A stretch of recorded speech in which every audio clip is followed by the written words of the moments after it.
Hello friends, welcome back to our channel. இன்றைக்கி நம்ம சேனலில் பன்னீர் கிரேவி எப்படி பண்ணுறதுன்னு பார்க்க போகிறோம். அதுக்கு ஒரு மிக்சர் ஜாரில் அரை ஸ்பூன் சோம்பு, அரை ஸ்பூன் ஜீரகம், அரை ஸ்பூன் மிளகு சேர்த்துக்கலாம். அது கூடவே 2 தக்காளியை கட் பண்ணி வச்சுருக்கேன், அதையும் சேர்த்து நல்லா நைஃபாக அரைச்சி எடுத்துகிட்டு வந்துக்கலாம்.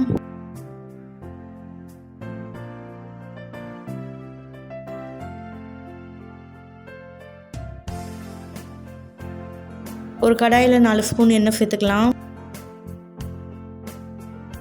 அதில் ஒரு பிரிஞ்சில் 2 பட்டை, 3 ஏலக்காய், 2 அன்னாச்சி பூ, 2 கல்பாசி சேர்த்துக்கலாம். சேர்த்து நல்லா வதக்கி விட்டுக்கலாம்.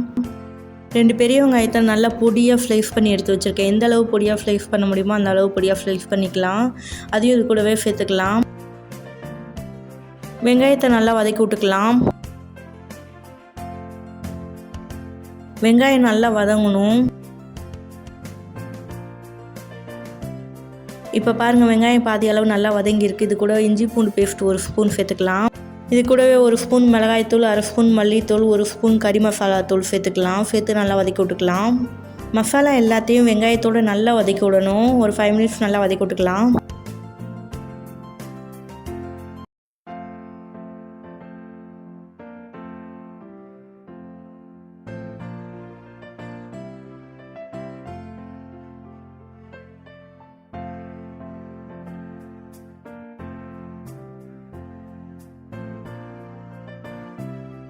இப்போ பாருங்கள், வெங்காயம் நல்லா வதங்கியிருக்கு. மசாலாவோடு சேர்ந்து தக்காளி அரைச்சி வச்சுருந்தோம்ல, அதையும் இது கூட சேர்த்து நல்லா வதக்கி கொடுக்கலாம்.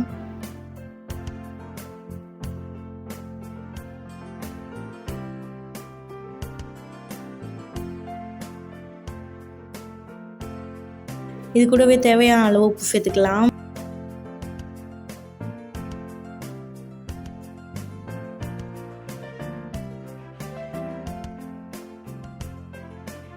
இப்போ இதில் 100 ml தண்ணி சேர்த்துக்கலாம். சேர்த்து நல்லா கலந்து விட்டதுக்கப்புறமா ஒரு 5 மினிட்ஸ் நல்லா கொதிக்க விட்டுக்கலாம். ஒரு மிக்சர் ஜார் எடுத்துக்கலாம். அதில் பாலாடையெல்லாம் ஒரு கையளவு நான் எடுத்து வச்சுருக்கேன். அதையும் இது கூட சேர்த்து நல்லா அரைச்சிக்கலாம். நீங்கள் பாலாடை ஸ்டோர் பண்ணி வைக்கலைன்னா நீங்கள் தயிர் கூட சேர்த்துக்கலாம். புளிக்காத தயிராக சேர்த்துக்கோங்க, அப்போ தான் டேஸ்ட் நல்லாயிருக்கும். பாலாடை எல்லாத்தையும் சேர்த்து கொஞ்சமாக தண்ணி சேர்த்து நல்லா நைஃபாக அரைச்சி எடுத்துகிட்டு வந்துக்கலாம். அப்போ தான் க்ரீம் பதத்துக்கு வரும், ரொம்பவே நல்லாயிருக்கும்.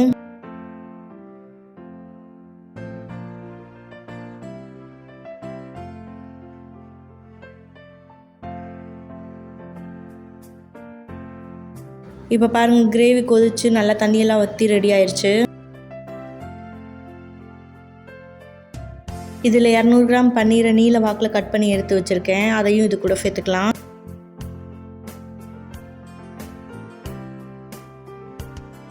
பன்னீர் சேர்த்ததுக்கப்புறமா நல்லா கலந்து விட்டுக்கலாம்.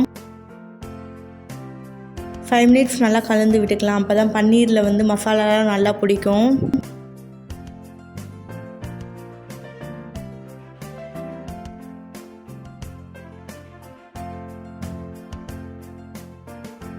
இப்போ பாருங்கள், 5 மினிட்ஸ் ஆயிடுச்சு. நம்ம அரைச்சி வச்சுருந்த பாலாடையை இது கூட சேர்த்துக்கலாம்.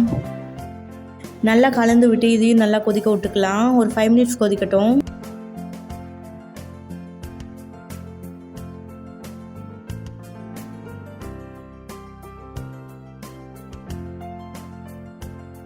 ஃபைவ் மினிட்ஸ் நல்லா கொதிச்சிருச்சு. பன்னீரோட மசாலாலாம் நல்லா மிக்ஸ் ஆகிருக்கு.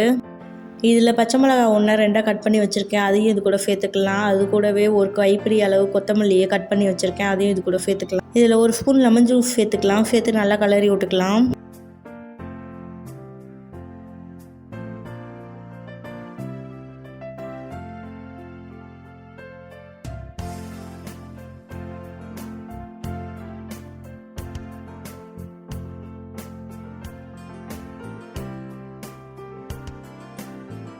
இப்போ பாருங்கள், எல்லாத்தையும் நல்லா கலரி விட்டாச்சு. பன்னீர் கிரேவி சூப்பராக ரெடி ஆயிடுச்சு. இதை இறக்கிடலாம். இறக்கி பரிமாறிடலாம். அவ்வளோதான், சூப்பரான ஈஸியான பன்னீர் கிரேவி ரெடி ஆயிடுச்சு. நீங்களும் இதே மாதிரியே ட்ரை பண்ணி பாருங்கள்.